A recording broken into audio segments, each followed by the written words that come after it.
السلام علیکم دوستو، ہونڈا کمپنی آج تقریباً 2 کروڑ روپے فی منٹ کماتی ہے۔ یہ کمپنی بائکس، کاریں، جہاز، روبوٹس بناتی ہے، لیکن حیرت کی بات یہ ہے کہ اس سب کی شروعات ایک ایسے غریب لڑکے نے کی تھی جسے بچپن میں خود ایک سائیکل بھی نصیب نہیں تھی۔ دوستو، کہانی کا آغاز ہوتا ہے 1906 میں۔ 1906 میں جاپان کے ایک چھوٹے سے قصبے میں ایک بچہ پیدا ہوتا ہے جس کا نام رکھا گیا سوچیرو ہونڈا۔ یہ وہ زمانہ تھا جب جاپان ابھر رہا تھا، مگر عام لوگوں کی زندگی غربت اور مشکلات سے بھری ہوئی تھی۔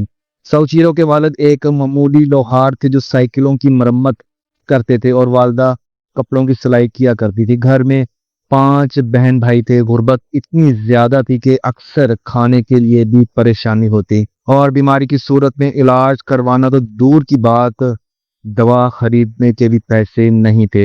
چھوٹے سائیچیرو کو اکثر اسکول جانے کی بجائے اپنے والدین کی مدد کرنا پڑتی۔ ان کا بچپن محرومیوں سے بھرا ہوا تھا۔ وہ جب دوسرے بچوں کو سائیکل چلاتا دیکھتے تو دل ہی دل میں افسردہ ہو جاتے، کیونکہ ان کے پاس اپنی ایک سائیکل تک نہیں تھی۔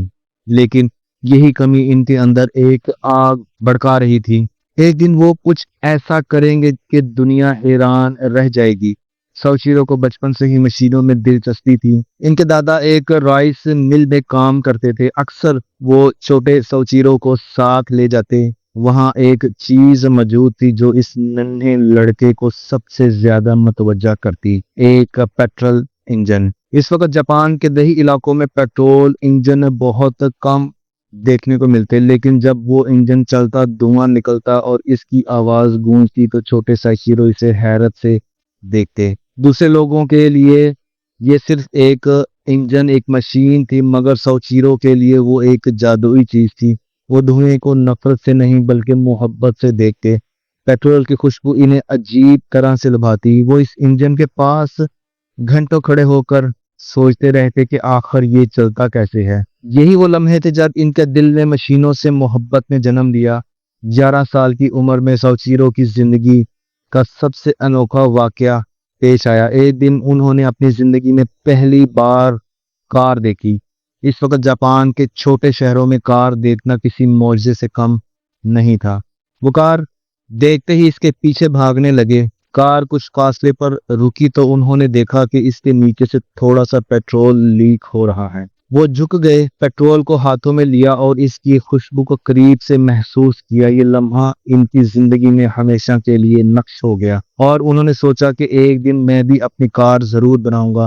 یہ وہ خواب تھا جو آگے چل کر دنیا کی سب سے بڑی کار کمپنی کے قیام کا باعث بننے والا تھا۔ دوستو صاحب، 1922 میں جب سوچیرو محض 14 سال کے تھے تو ایک میگزین میں ایک اشتہار دیکھا۔ اس میں لکھا تھا کہ ٹوکیو میں موجود ایک گیراج آرٹ شوکائی مکینکس کی تلاش میں ہے۔ یہ موقع سوچیرو کے لیے کسی سنہری چانس سے کم نہ تھا۔ انہوں نے فوراً فیصلہ کیا کہ وہ اسکول چھوڑ دیں گے اور اپنی زندگی کا خواب پورا کرنے کے لیے ٹوکیو جائیں گے۔ وہ پرجوش تھے کہ اب وہ گاڑیوں پر کام کریں گے، لیکن حقیقت بہت مختلف نکلی۔ گیراج کے مالک نے انہیں گاڑیوں کی بجائے صفائی، چھوٹے موٹے کام اور چائے پلانے پر لگا دیا۔ کئی مہینے گزر گئے مگر وہ کار کو چھو بھی نہ پائے۔ یہ صورتحال مایوس کن تھی۔ کئی بار انہوں نے سوچا کہ سب چھوڑ کر واپس گاؤں چلے جائیں، لیکن وہ جانتے تھے کہ اگر وہ واپس گئے تو وہ والدین کو اپنی ناکامی کیسے سمجھائیں گے۔ یہی سوچ انہیں وہاں روک لیتی۔ 1923 میں جاپان پر ایک خوفناک آفت ٹوٹی۔ گریٹ کانٹو ارتھ کویک نے پورے علاقے کو تباہ کر دیا۔ گھروں اور عمارتوں کا صفایا ہو گیا۔ گیراج کے زیادہ تر مکینکس اپنے گاؤں لوٹ گئے تاکہ اپنے گھروں کو دوبارہ تعمیر کر سکے۔ نتیجہ یہ ہوا کہ گیراج میں صرف 2 لوگ بچے، ایک ملازم اور دوسرے سوچیرو ہونڈا۔ اب مالک کے پاس کوئی اور راستہ نہیں تھا۔ اس نے پہلی بار سوچیرو کو کار کی مرمت کا موقع دیا۔ یہ لمحہ ان کے خواب کی تعمیل کا آغاز تھا۔ سوچیرو نے انتھک محنت سے گاڑیاں ٹھیک کرنا شروع کی۔ وہ ٹیسٹنگ کے دوران کاریں اور موٹر سائیکلیں بھی چلایا کرتے۔ بہت جلد وہ اتنے ماہر ہو گئے کہ گیراج کے سب لوگ حیران رہ گئے۔ کچھ ہی عرصے بعد وہ آرٹ شوکائی کے بہترین مکینک مانے جانے لگے۔ یہی وہ وقت تھا جب ان کے خواب حقیقت کا روپ دھارنے لگے۔ دوستو ویڈیو میں آگے ہم دیکھیں گے کہ کس طرح سوچیرو ہونڈا نے پہلی بار ریسنگ کار بنائی، کس طرح ان کی زندگی میں بڑے حادثات آئے اور کس طرح انہوں نے اپنی پہلی کمپنی قائم کی۔ گراج میں کام کرتے ہوئے ایک دن سوچیرو کو ایک ایسا موقع ملا جس نے ان کی زندگی بدل دی۔ جاپان میں اس وقت موٹر اسپورٹس تیزی سے مقبول ہو رہی تھی۔ گراج کے مالک نے فیصلہ کیا کہ وہ ایک ریسنگ کار تیار کریں گے۔ یہ ذمہ داری سوچیرو کو سونپی گئی۔ سوچیرو کے پاس زیادہ وسائل نہیں تھے۔ انہوں نے ایک پرانے امریکی کوٹس بائی پلین کا انجن خریدا اور اسے ایک امریکی کار مچل کے ڈھانچے میں فٹ کر دیا۔ نتیجہ یہ نکلا کہ جاپان کی پہلی جدید ریسنگ کار وجود میں آ گئی۔ 1924 کی جاپان موٹر کار چیمپئن شپ میں یہ کار میدان میں اتری۔ اس کا نام رکھا گیا کیوٹس اسپیشل، اور سب سے حیران کن بات یہ تھی کہ یہ کار پہلی پوزیشن پر آئی۔ اس ریس میں سوچیرو بطور انجینئر شامل تھے۔ یہ لمحہ ان کی زندگی کا سب سے یادگار لمحہ تھا۔ انہوں نے محسوس کیا کہ ریسنگ ان کے خون میں ہے۔ یہ دن تھا جب ریسنگ ان کا نیا جنون بن گئی۔ 1928 میں آرٹ شوکائی نے فیصلہ کیا کہ وہ اپنی ایک نئی برانچ کھولیں گے۔ مالک نے سوچیرو پر بھروسہ کیا اور انہیں اس نئی برانچ کا مینیجر مقرر کر دیا۔ یہ موقع ان کے لیے خوابوں کی تعبیر جیسا تھا، لیکن حقیقت کچھ اور تھی۔ گاہک اپنی گاڑی ایک 21 سالہ لڑکے کے حوالے کرنے سے جھجکتے تھے۔ ان کے گراج میں گاڑیاں آتی ہی نہیں تھی۔ کاروبار تباہ ہونے لگا۔ یہ لمحہ سوچیرو کے لیے پہلا بڑا امتحان تھا۔ سوچیرو نے ہار ماننے کی بجائے حالات کا بغور جائزہ لیا۔ انہوں نے دیکھا کہ اکثر دوسرے گراج کچھ گاڑیوں کو ناقابل مرمت قرار دیتے ہیں۔ یہی وہ موقع تھا جسے انہوں نے غنیمت جانا۔ سوچیرو نے اعلان کیا، جو گاڑی کہیں اور ٹھیک نہ ہو سکے وہ میرے پاس لائیں، میں اسے ضرور ٹھیک کر کے دوں گا۔ شروع میں لوگ ہچکچائے، لیکن پھر ان کی مہارت دیکھ کر سب حیران رہ گئے۔ انہوں نے واقعی وہ گاڑیاں درست کر دی جو دوسرے مکینک کے بس سے باہر تھی۔ یہی وہ ٹرننگ پوائنٹ تھا جس نے ان کے گراج کو مقبول بنا دیا۔ چند سالوں میں ان کا کاروبار تیزی سے بڑھنے لگا۔ 1931 تک وہ مہینے کے 1000 ین کما رہے تھے اور ان کے ساتھ 50 ملازمین کام کر رہے تھے۔ کاروبار کی ترقی کے ساتھ ساتھ سوچیرو نے دوبارہ ریسنگ میں قدم رکھا۔ وہ خود بھی کار ریسوں میں حصہ لینے لگے۔ ان کا خواب تھا کہ وہ ایک دن جاپان کے سب سے بڑے ریسنگ ڈرائیور بنے، لیکن قسمت ایک بار پھر ان کے سامنے آ گئی۔ 1936 میں ایک کار ریس کے دوران ان کی کار کا خوفناک حادثہ ہوا۔ گاڑی الٹ گئی اور سوچیرو کے جسم پر شدید چوٹیں آئیں۔ ڈاکٹروں نے کہا دیا کہ اب وہ دوبارہ ریسنگ نہیں کر سکیں گے۔ یہ ان کے خوابوں پر ایک کاری ضرب تھی، لیکن حقیقت یہ تھی کہ اس حادثے نے ان کی زندگی کو ایک نئی سمت دی۔ وہ جان گئے کہ شاید وہ ڈرائیور نہ بن سکے، لیکن وہ مشینوں کی دنیا میں کچھ نیا کر سکتے ہیں۔ حادثے کے بعد سوچیرو نے اپنی توجہ ریسنگ سے ہٹا کر ریسرچ کی طرف لگا دی۔ انہوں نے کچھ عرصہ ٹوکیو امپیریل یونیورسٹی میں انجینئرنگ کے کورسز کیے۔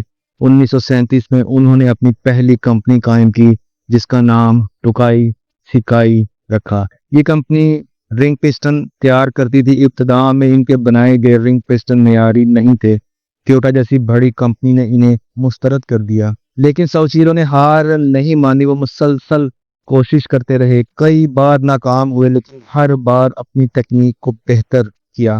آخرکار انہوں نے اتنے مضبوط درست رنگ پسٹن تیار کیے کہ ٹویوٹا نے ان سے معاہدہ کر لیا۔ یہ ان کی زندگی کا پہلا بڑا بزنس بریک تھا۔ اس حصے میں ہم نے دیکھا کہ سوچیرو کس طرح پہلی بار بزنس میں کامیاب ہوئے، لیکن ابھی ان کے راستے میں بہت بڑے طوفان باقی تھے۔ اگلے حصے میں ہم دیکھیں گے کہ کس طرح جنگ عظیم نے ان کی کمپنی کو تباہ و برباد کر دیا، کس طرح انہوں نے دوبارہ کھڑے ہو کر ہونڈا موٹر کمپنی کی بنیاد رکھی۔ جیسے ہی سوچیرو کی کمپنی ترقی کی راہ پر گامزن ہوئی، دنیا دوسری جنگ عظیم میں جھونک دی گئی۔ جاپان کے شہروں پر بمباری شروع ہو گئی۔ سوچیرو کی فیکٹری بھی نشانے پر آ گئی۔ ایک فضائی حملے میں ان کی فیکٹری کا بڑا حصہ تباہ ہو گیا۔ بڑی مشکل سے انہوں نے دوبارہ اسے کھڑا کیا، لیکن بدقسمتی سے یہ کچھ ہی عرصے بعد ایک زلزلے نے باقی بچی کچی فیکٹری بھی زمین بوس کر دی۔ سوچیرو کے پاس جو کچھ بھی تھا سب ختم ہو گیا۔ اس لمحے اکثر لوگ ہار مان لیتے ہیں، لیکن سوچیرو کے لیے یہ صرف ایک اور چیلنج تھا۔ انہوں نے کہا تھا، کامیابی دراصل ناکامیوں کے اوپر کھڑا ہونا ہے۔ جنگ ختم ہونے کے بعد جاپان کھنڈرات میں بدل چکا تھا، پبلک ٹرانسپورٹ تباہ ہو چکی تھی، لوگوں کے پاس پیٹرول کی کمی تھی اور کاریں صرف خواب لگتی تھی۔ لیکن سوچیرو نے اس بحران میں ایک موقع دیکھا۔ انہوں نے پرانی سائیکلوں پر چھوٹے موٹر انجن لگا کر ایک نئی سواری تیار کی۔ یہ ایک طرح کی موپ تھی جو سستی بھی تھی اور آسانی سے چلائی بھی جا سکتی تھی۔ لوگوں نے اسے ہاتھوں ہاتھ لیا۔ یہ وہ پروڈکٹ تھی جس نے سوچیرو کو دوبارہ زندہ کر دیا۔ 1948 میں سوچیرو ہونڈا نے باضابطہ طور پر ہونڈا موٹر کمپنی قائم کی۔ ابتدا میں محض 12 ملازمین تھے، لیکن ان کا ویژن بہت بڑا تھا۔ انہوں نے جاپانی عوام کے لیے ایسی موٹر سائیکلیں بنائی جو سستی، پائیدار اور ہر طبقے کے لیے موزوں ترین ہوں۔ جلد ہی ہونڈا کی موٹر سائیکلیں پورے جاپان میں مقبول ہو گئی۔ 1950 میں ہونڈا موٹر کمپنی نے بین الاقوامی مارکیٹ کا رخ کیا۔ سب سے پہلے وہ امریکہ گئے اور وہاں بھی اپنی سستی اور معیاری بائکس سے لوگوں کا دل جیت لیا۔ کچھ ہی سالوں میں ہونڈا دنیا کی سب سے بڑی موٹر سائیکل بنانے والی کمپنی بن گئی۔ موٹر سائیکل کی کامیابی کے بعد سوچیرو نے اپنے پرانے خواب کی طرف قدم بڑھایا، کاریں بنانے کا خواب۔ 1963 میں ہونڈا نے اپنی پہلی کار متعارف کروائی۔ یہ T360 منی ٹرک اور S500 سپورٹس کار تھی۔ شروع میں لوگ شدید شک کرتے تھے کہ ایک موٹر سائیکل بنانے والی کمپنی کار کیسے بنا سکتی ہے، لیکن ہونڈا نے اپنی جدت اور معیار سے سب کو حیران کر دیا۔ وقت کے ساتھ ساتھ ہونڈا ایک کے بعد ایک کامیاب ماڈل متعارف کرواتا گیا۔ آج ہونڈا دنیا کی سب سے بڑی اور معتبر کار ساز کمپنیوں میں سے ایک ہے۔ سوچیرو ہونڈا ہمیشہ کہا کرتے تھے کہ کامیابی صرف انہی کو ملتی ہے جو ناکامیوں سے سیکھتے ہیں۔ انہوں نے اپنی زندگی میں غربت دیکھی، ناکامیاں برداشت کی، بمباری اور زلزلے کا سامنا کیا، لیکن کبھی ہار نہیں مانی۔ ان کا ماننا تھا کہ ہر ناکامی دراصل ایک نئی کامیابی کی سیڑھی ہے۔ 1950 اور 60 کی دہائی میں وہ وقت تھا جب ہونڈا نے جاپان کی سرحدیں پار کی اور دنیا بھر کی سڑکوں پر چھا گئے۔ ان کی موٹر سائیکلیں اپنی پائیداری، کم قیمت اور بہترین فیول ایوریج کی وجہ سے مقبول ہوئی۔ موٹر سائیکلز کی جاپان میں کامیابی کے بعد اب سوچیرو کی نظریں تھی دنیا کی سب سے بڑی مارکیٹ امریکہ۔ لیکن اس وقت امریکہ میں گینگسٹر، چور، ڈاکوؤں کی موٹر سائیکل سواری سمجھی جاتی تھی، شریف لوگ بائک نہیں چلاتے تھے۔ اس موقع پر سوچیرو نے ایک زبردست مارکیٹنگ اسٹریٹجی اپنائی۔ اس نے اس وقت امریکہ میں لانچ ہونے والی ہونڈا کی مشہور "you meet the nicest people on a Honda" اس موقع پر سوچیرو نے ایک زبردست مارکیٹنگ اسٹریٹجی اپنائی۔ اس نے امریکہ میں زبردست مہم چلائی جو تھی کہ "you meet the nicest people on Honda", جس نے عوام کی رائے بدل دی۔ اب موٹر سائیکل صرف باغی نوجوان یا بدماشوں کی سواری نہیں تھی، بلکہ ایک عام فیملی بھی اسے استعمال کر سکتی تھی۔ 1964 تک ہونڈا دنیا کی سب سے بڑی موٹر سائیکل کمپنی بن چکی تھی اور جلد ہی انہوں نے کار انڈسٹری پر بھی اپنی گرفت مضبوط کر لی۔ 1960 کے بعد ہونڈا نے اپنی انرجی کار انڈسٹری کی طرف منتقل کی۔ انہوں نے چھوٹی، سستی مگر جدید کاریں تیار کی جو عام عوام کی پہنچ میں تھی۔ 1972 میں ہونڈا نے سیوک لانچ کی جو نہ صرف جاپان بلکہ پورے امریکہ اور یورپ میں بھی چھا گئی۔ یہ کار فیول ایفیشینٹ، آرام دہ اور عام لوگوں کے لیے ایک بہترین آپشن تھی۔ وقت گزرنے کے ساتھ ساتھ اکورڈ اور سیوک جیسے ماڈلز نے عالمی مارکیٹ پر قبضہ کر لیا۔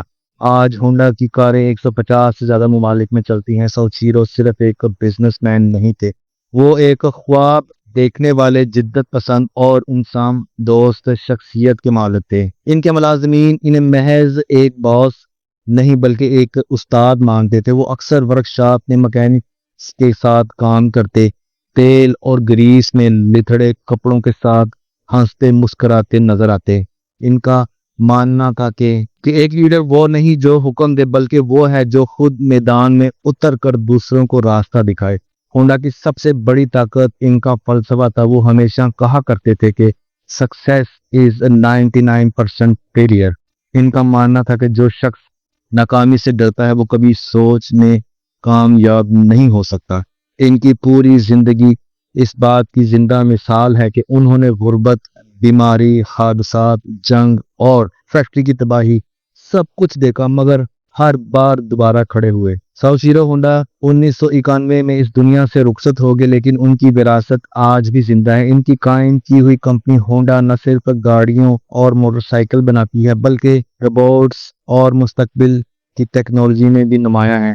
دنیا بھر کے لاکھوں لوگ ہونڈا پر بھروسہ کرتے ہیں کیونکہ وہ جانتے ہیں کہ یہ برانڈ صرف ایک کمپنی نہیں بلکہ ایک خواب کی تعبیر ہے۔ سوچیرو کی زندگی کا سب سے بڑا سبب تو یہی ہے۔ غربت، ناکامی یا حالات کبھی آپ کے خوابوں کو شکست نہیں دے سکتے اگر آپ میں حوصلہ اور لگن ہو۔ سوچیرو ہونڈا کی کہانی صرف ایک بزنس مین کی بایوگرافی نہیں بلکہ ایک ایسے داستان ہے جو ہر انسان کے لیے دل کو چھو لیتی ہے جس نے زندگی میں مشکلات دیکھی ہوں۔ ایک ایسا بچہ جو سائیکل خریدنے کی بھی سکت نہیں رکھتا تھا، ایک دن دنیا کے بہترین بائکس اور کاریں دینے والا دنیا کا سب سے امیر آدمی بن گیا۔ یہ کہانی ہمیں سکھاتی ہے کہ ناکامی اصل میں کامیابی کا دروازہ ہے۔ بڑے خواب دیکھنا اور ان کے لیے محنت کرنا سب سے بڑی طاقت ہے۔ مشکل حالات دراصل نئے مواقع چھپا کر رکھتے ہیں۔ سوچیرو ہونڈا کی زندگی ہر اس شخص کے لیے مثال ہے جو اپنی خواب کو حقیقت میں بدلنے کی ہمت رکھتا ہے۔ ہونڈا کمپنی آج تقریباً 2 کروڑ روپے فی منٹ کماتی ہے۔ یہ کمپنی بائکس، کاریں، ہوائی جہاز، روبوٹس بناتی ہے، لیکن حیرت کی بات یہ ہے کہ یہ سب کی شروعات ایک ایسے غریب لڑکے نے کی تھی جسے بچپن میں خود ایک سائیکل بھی نصیب نہیں تھی۔ تو دوستو، یہ تھی آج کی موٹیویشنل ویڈیو۔ امید کرتا ہوں آپ کو یہ ویڈیو پسند آئی ہوگی۔ اگر ویڈیو پسند آئی ہو تو میرے چینل کو سبسکرائب کیجئے، بیل آئیکن کو پریس کر دیجئے تاکہ ہر آنے والی نئی ویڈیو کا نوٹیفیکیشن سب سے پہلے آپ کو مل سکے۔ انشاءاللہ ایک نئی ویڈیو کے ساتھ آپ سے پھر ملاقات ہوگی۔ تب تک کے لیے اجازت دیجیے۔ اللہ حافظ۔